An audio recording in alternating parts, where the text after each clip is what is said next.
Good morning, Pilipinas! Good morning, Luzon, Visayas, Mindanao, ganun na rin po.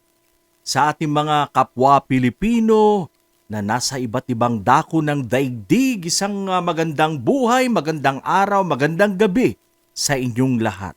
Ayan! I'm sorry, Your Honor, but I won't apologize.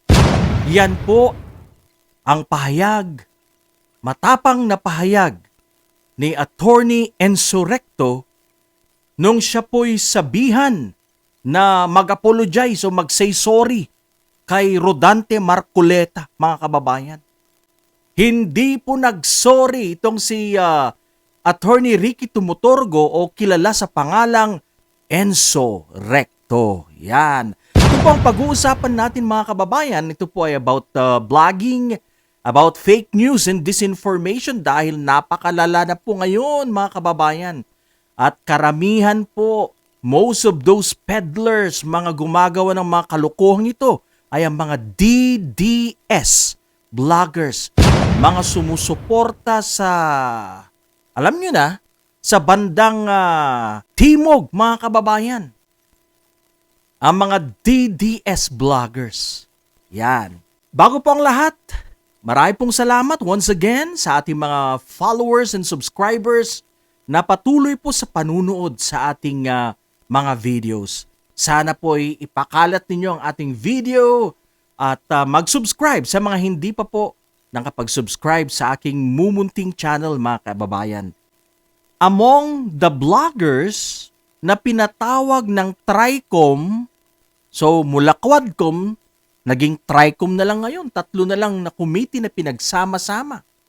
At ang pinag-uusapan po nila dito ay about about fake news and disinformation. Yan po talagang tutok nila.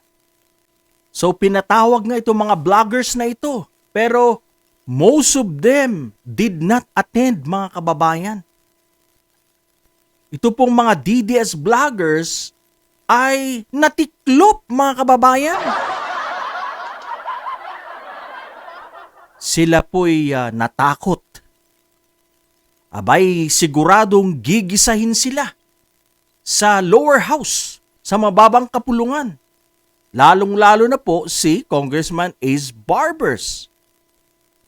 Pero tatatlo lang po ang nag-attend. Actually, yung dalawa po dito ay hindi po DDS. Si Attorney Enzo Recto at si Mark Gamboa, hindi po yan DDS. At yung isa si Malu Tiquia, I think, ito po, DDS po ito. Siya lang po yung naglakas loob. Siya po isang columnist, if I'm not mistaken. Yan, sila lang pong 3 ang umattend. Sabi ni Attorney Enzo Recto, siya'y dadalo without hesitation, mga kababayan. Dahil alam niyang wala naman siyang ginagawang mali. At siya po ay nagsasabi lang ng opinyon at katotohanan. Yan po ang kanyang mga pahayag. Kaya marami po ang humanga kay Attorney Enzo Recto, mga kababayan. Siya po ang leader ng Bunyog. Mga kababayan, before I forget, huwag po natin kalilimutang suportahan ang Bunyog party list. Ang first nominee po dito, ang leader po natin ay si Attorney Enzo Recto. Siya po ang tumatayong pinuno ng Bunyog party list.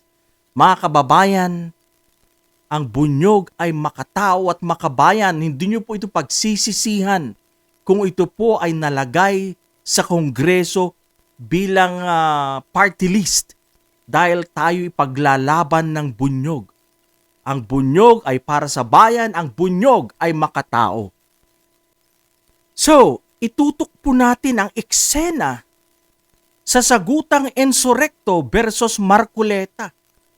Rodante Marcoleta, mga kababayan.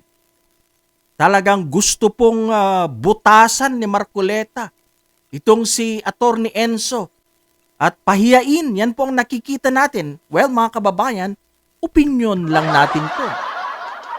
Yan po ang nakikita natin. This is our opinion. Na gusto niya talagang ipahiya at siraan si Attorney Enzo Recto. At ginawa niya itong personal dahil lang ang banat niya po kay Attorney Enzo Recto, saan ako nanlinlang. Yan po ang pinag-uusapan nila, yung issue po ng panlilinlang dahil one time meron pong content na ginawa itong si Attorney Enzo at initially hindi niya po maisip kung saan niya sinabi o binanggit tong panlilinlang ni Rodante Marcoleta. Initially, nag-iisip siya, ito kaya yung sa INC? Pero mga kababayan, finally na-find out ni Attorney Enzo Recto kung saan niya ba at kailan niya ginawa tong content na ito. Attorney Enzo Recto made a blog noon pong October 2024 when Marcoleta visited the former Vice President dun po sa Naga. Yan. At yun nga, kitang-kita po na meron nga pong mga lumabas na mga larawan na nagkakamay, handshake, itong si Rodante Marcoleta at si VP Leni Robredo. Dahil po dito sa mga lumabas na mga larawan at pagbisita ni Rodante Marcoleta, alam naman po natin na tumatakbo siya. Gustong maging senador, mga kababayan. Of course, gustong magpabango sa mga Bicolano, mga kababayan, itong si Rodante Marcoleta. Gusto niyang makakuha ng mga votes. Diretsahan, yan po talaga ang kanyang number one motivation at intention kung bakit siya pumunta sa Naga. Alam naman po natin na binanatan nila. Matagal na panahon, 6 na taon na binanatan nila itong si VP Leni Robredo. Alam naman po natin na itong si Marcoleta ay maka-Duterte at ang Duterte ay kontra sa Robredo. So, ano yan? Anong ibig sabihin? Ibig sabihin, dahil lang sa boto, kaya pumunta ng Naga. Dumaan kay Leni Robredo hoping na mayroon po siyang makuhang support mula po sa mga pinklawan, mga kakampings, At ang tingin po dito ni Attorney Enzo Recto, ang kanyang opinyon, para po sa kanya ito ay panlilin lang sa taong bayan. Gusto lang niyang makakuha ng votes. Pinapalabas niya na close na sila ni Leni Robredo. Pinapalabas niya na okay na sila. Dahil nga mag-i-eleksyon, kailangan niya ng boto. Ito po ay isang opinion lang. Opinion ni Attorney Enzo. Kaya hindi mo pwedeng i-question dahil ito ay isang opinion. Panlilin lang nga yan. Napakaliwanag. Dati mong binabanatan, dati mong pinapahiya. Ngayon, nilalapitan mo para makakalap ka ng boto. So, napakaliwanag yan mga kababayan na lituhin ang mga butante. Parang siya ay nagsasabi na okay kami ni VP Leni Robredo. Yan mga kababayan. Mga kababayan, dahil po dito, namangha, umani po ng paghanga ang mga tao, ganun na rin, suporta. So, si Enzo Recto, ang leader ng Bunyog, dahil sa pangyayari na ito,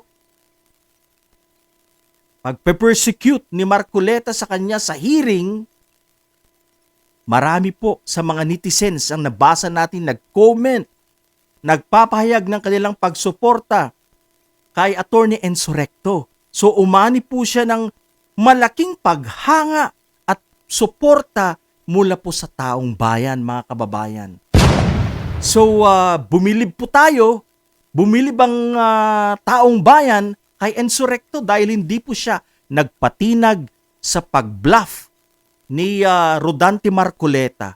Ano pong ginawa ni Rodante Marcoleta? He attempted na ipakontempt itong si Enzo Recto, ang ating mahal na abogado sa Bunyog. Pero hindi po siya nagtagumpay, mga kababayan. Ang kanyang motion ay hindi sinuportahan ng kanyang mga colleagues at ang number 1 dyan, hindi naman po pala siya miyembro ng committee. Wala pong epekto yung kanyang pagsa-cite in contempt. Nanggigigil, mga kababayan. Gusto talagang ipakontempt si Attorney Enzo. Gustong bumawi, mga kababayan. Pero hindi po siya nagtagumpay at ito po ay kahihiyan on his part, mga kababayan. Tama lang yung ginawa ni Attorney Enzo Recto when he was being asked to apologize kay Rodante Marcoleta. Sabi niya, "Your Honor, I'm sorry, but I won't apologize." Dahil opinion ko to, yun ang sabi niya. Tama lang naman, mga kababayan. Yun ay kanyang opinion.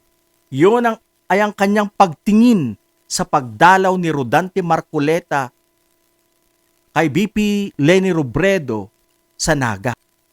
Yan, napakaliwanag mga kababayan, na ito ay para lituhin ang maraming butante at para makakalap ng boto mula po sa mga supporters ni Madam Leni Robredo. Yan lang naman. Mga kababayan, ang mga DDS vloggers ang dapat na nandun. Pero wala po sila, mga kababayan. Tiklop ang mga DDS vloggers. Ang dami po nila. Wala po, nawalan po sila ng mga balls. Yung mga magaling manira sa social media, gumawa ng mga istorya. Sila naman ang wala sa hearing, mga kababayan. Sila po'y nagkaisa na wag pumunta. Instead, nag-file po sila ng restraining order sa Supreme Court para ipatigil po itong TRICOM, itong pag-imbita ng TRICOM sa kanila, mga kababayan. Kaya dito po makikita na takot sila, mga guilty, kaya hindi po sila nakapunta. Itong si Attorney Enzo Recto na galing pa sa Bicol, siya po'y nag-travel, nagsakripisyo para panindigan, ipaglaban na wala po siyang ginagawang masama. Kaya, kudos to Attorney Enzo Recto. Karapat-dapat lang na maging isang congressman by representing a party list. Itong si Attorney Enzo Recto. Mabuhay ka, Attorney Enzo Recto. Mabuhay ang Bunyog Party List. Atin pong ipaglaban si Attorney Enzo Recto, mga kababayan. Atin pong ipaglaban ang Bunyog.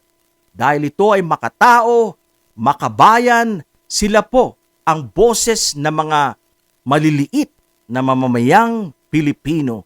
Isang magandang araw po, magandang umaga sa lahat. Maraming salamat!